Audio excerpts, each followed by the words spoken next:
Hey everybody, it's Friday, September 23rd. Let's talk PlayStation. So we're light on news stories this week, but, that doesn't stop us here. So let's get right into it. Actually, the first news story is particularly a little old, like maybe a little bit over a week old, so could have talked about this last week, but it's very interesting nonetheless. Definitely want to mention this. So, Ken Levine, of course, we know is the creator of Bioshock, and I found this very relevant too because not only do I love that franchise, but the Bioshock collection just came out too, so I know I'm playing it, and maybe some of you guys are, but Ken Levine actually talked about why he walked away from doing the Bioshock games and a little bit about the game development side of things. And I'd like to share a quote that he made. He says, I saw a picture of me when we first announced Bioshock Infinite. That was in 2010. And then I saw a picture of me after I did an interview on NPR when we shipped it in 2013. And I look 10 years older. It changed my life in terms of what it did to my health and what it did to my view of making games and my relationship with people. I think the natural expectation was that I would go and do the next bigger and better Bioshock game. And I think I'll fail if I do that. I think I'll lose my mind and my marriage, and so my solution was to quit. He then said, managing 30 or 40 people where you know everybody's name is a very different process than managing 150 people. You walk by people in the studio and you don't even know who they are. I found that particularly interesting because it's one of the many situations where it highlights the reality of making games, and it's something that not many end consumers actually know about or understand about the process of making video games. It's easy for, especially just some of the younger folks that play games nowadays, to overly criticize or take these kind of things too seriously, or call developers lazy or this, that, and the other, when the reality is that when you're an adult and multi-million-dollar games can take upwards of 60 to 70 to 80 hours a week for people, missing vacations. It is just a detrimental part of your health if you are constantly working that hard. And it's just one of those things where it's it can take a lot out of you, and that is I guess what was the case for Ken Levine. And Ken Levine is not some nobody in the games industry. He made the Bioshock games, Bioshock 1 and Bioshock Infinite. Bioshock 2, of course, different studio. But these are big games. Whether you did or did not like them is besides the point. They were critically well received. Clearly, they have a great opinion, a great influence on the industry for what they did and what they are. They're great games. Objectively speaking, they are. They're just very good games. But this is what it took to make them, and it takes a lot out of people. And especially, again, like he's talking about on that scale, when it's a big studio and a big budget and you've got all these people working under you, and sometimes you don't even know who these people are, and it's just hard to manage. I couldn't even fathom doing something like that, right? I think that's just something that a lot of consumers don't necessarily see nowadays when it comes to actually this conversation of games and the process of making them. Just thought that was interesting. I wanted to include that. All right, but next up, the main point of this show will be some more PS4 Pro discussion. So one thing that came out this past week was the developer CD Projekt Red discussed that they are not going to be doing a PS4 Pro patch for Witcher 3: The Wild Hunt. They said they're working on their current projects right now, and they want to focus on that instead of revisiting an old game and patching it and spending a lot of time and resources into doing something like that. Which is funny because whenever we talked about PS4 Pro, which at the time it was called Neo, so this is before Sony officially announced it, I always said, one of the big advantages of PS4 Neo is that it's got forward compatibility. Essentially, for the long-term future, you're using the same architecture, and therefore you don't have to worry about backwards compatibility anymore. And I was calling it forward compatibility, basically, because the next how many PlayStations your old PS4 games are going to work. And then now that Sony has officially announced the PS4 Pro, they use the same term, forward compatibility, but their idea of it is saying, we can patch old games to work on the newer hardware, and you can get, new advantages out of your old games. That's how they're using it, and it's just obviously before Sony's official announcement, I was using it in that way, which is still, the way I was saying it, is still how I envision this long-term future to be for PlayStation, which is that PS4 games will work on the next how many different PlayStations. But that's one thing that Sony's been kind of touting recently, is their forward compatibility is old games can get patched. And in the recent news, and there was a couple of other games that were announced, and I don't remember them off the top of my head, but a few developers stepped forward and said, we're not going to patch our games, or we don't have the time to do that, or whatnot. And this is obviously, there's already enough bad press about PS4 Pro, and that's certainly adding more wood to the fire, which is we're not going to be patching our games, so it's more people are saying, why the hell do I even need to buy this thing?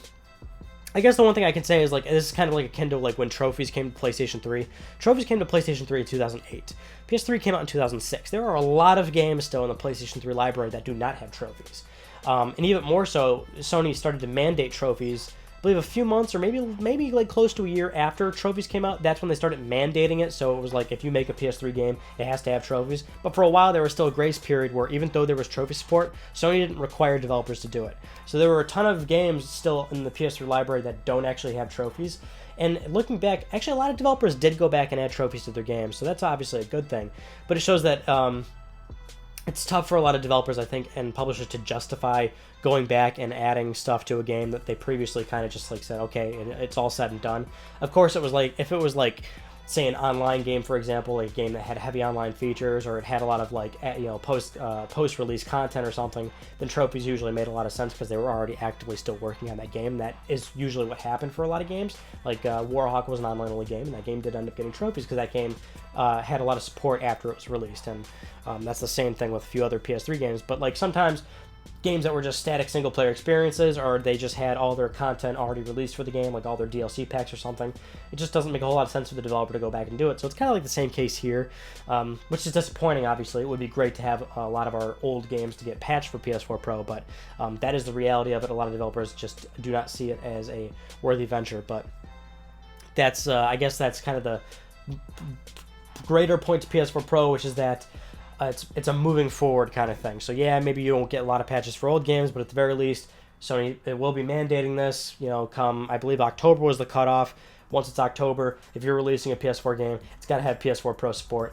And then obviously we had one episode where we talked about all the details of like what Sony's requiring in terms of like frame rate, special features, and all that. And we already kind of discussed how Sony's actually being pretty lenient on this. They're saying you cannot do exclusive features on PS4 Pro or anything like that. The games still have to be essentially the same. The only thing you can do is increase things like resolution, frame rate, and possibly graphical fidelity in the game, and that's pretty much all you can do. Next up, we are going to be talking about Albert Penello of Xbox. Once again, he made some quotes this past week about PS4 Pro and Xbox One. Adds more to the conversation. I thought we'd talk about this.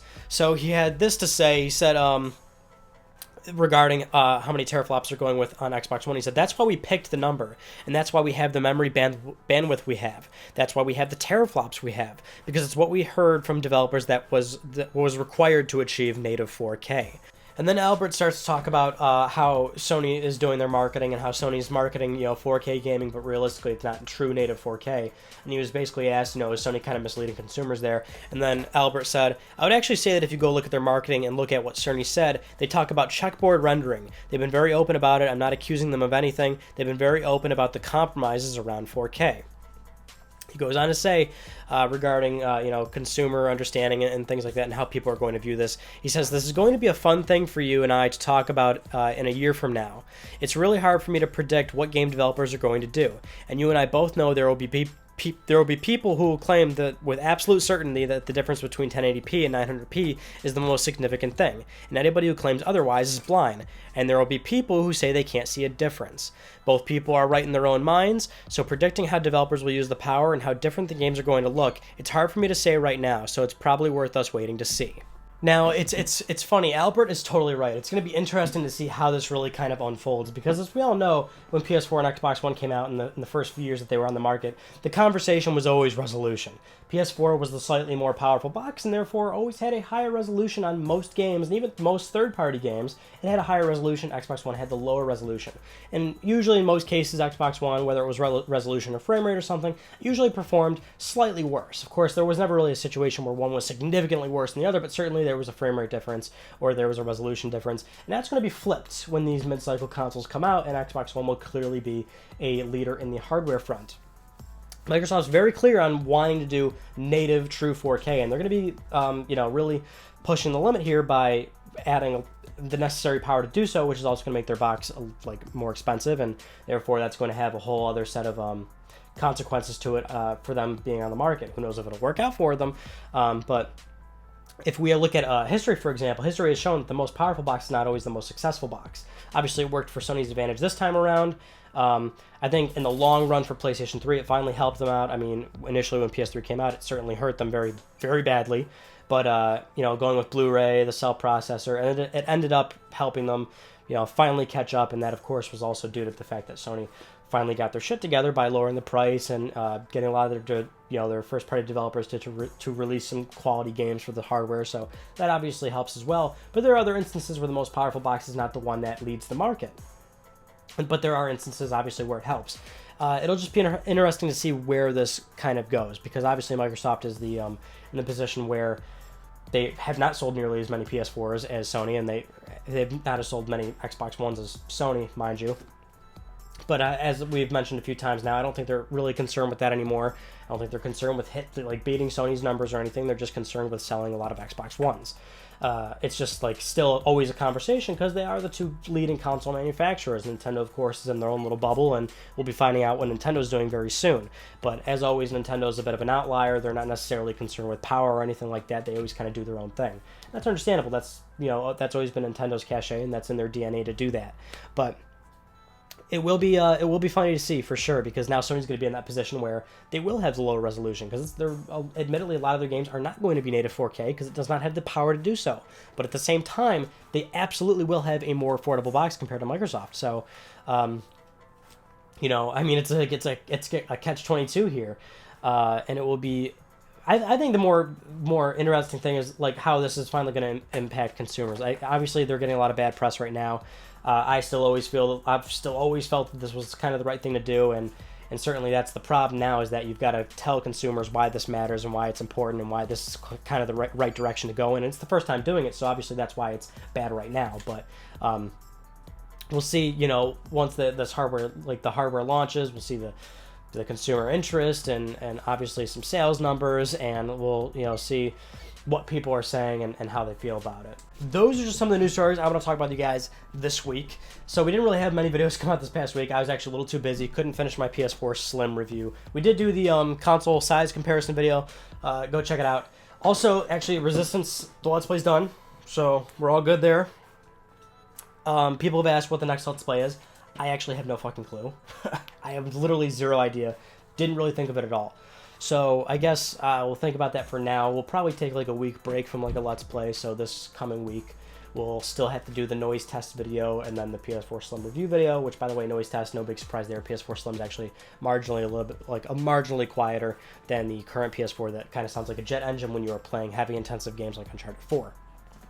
But we'll still do that video, and we'll still do the PS4 Slim video this week. So we won't start a new Let's Play on Monday yet.